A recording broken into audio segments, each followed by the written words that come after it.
સિંગવડ તાલુકાના તોરણી પ્રાથમિક શાળામાં પહેલા ધોરણમાં ભણતી બાળકીના મોત મામલે મોટો ખુલાસો થયો છે.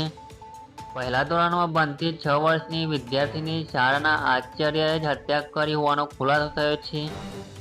પોલીસ તપાસમાં શાળાનો આચાર્ય જ હત્યારા હોવાનું ખુલ્યું છે.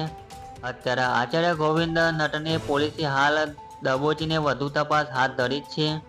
19 સપ્ટેમ્બરે 6 વર્ષની બાળકીની હત્યા થઈ હતી. આ બનાવ અંગે મળતી માહિતી અનુસાર બાળકીની માતાએ સવારે પીપળા ગામેથી બાળકીને આચાર્યની ગાડીમાં બેસાડી હતી. બાળકીને લઈને થોડી આગળ જઈને આચાર્ય દ્વારા દુષ્કર્મનો પ્રયાસ કરાયો હતો. ત્યારે બાળકીએ બૂમાબૂમ કરતા શૈતાન આચાર્યએ તેનું મોઢું દબાવીને હત્યા કરી નાખી હતી. પોલીસ દ્વારા આચાર્ય અને શિક્ષકોની તેમજ વિદ્યાર્થીઓની પૂછપરછ કરવામાં આવી હતી, જેમાં કોઈ પણ વ્યક્તિએ બાળકીને શાળામાં આવતા જોઈ ન હતી. જે બાદ પોલીસ દ્વારા આચાર્યની આખરી પૂછપરછ કરતા તેમજ મોબાઈલ ટાઈમલાઈનની મદદથી હત્યાનો ભેદ ઉકેલાયો છે.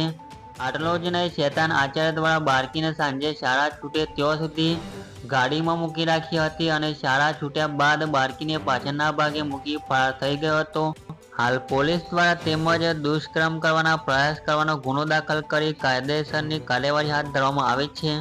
તો આ હતી અત્યારની અપડેટ. વધારે અપડેટ મેળવવા માટે અમારી આ ચેનલ પર જોડાઓ.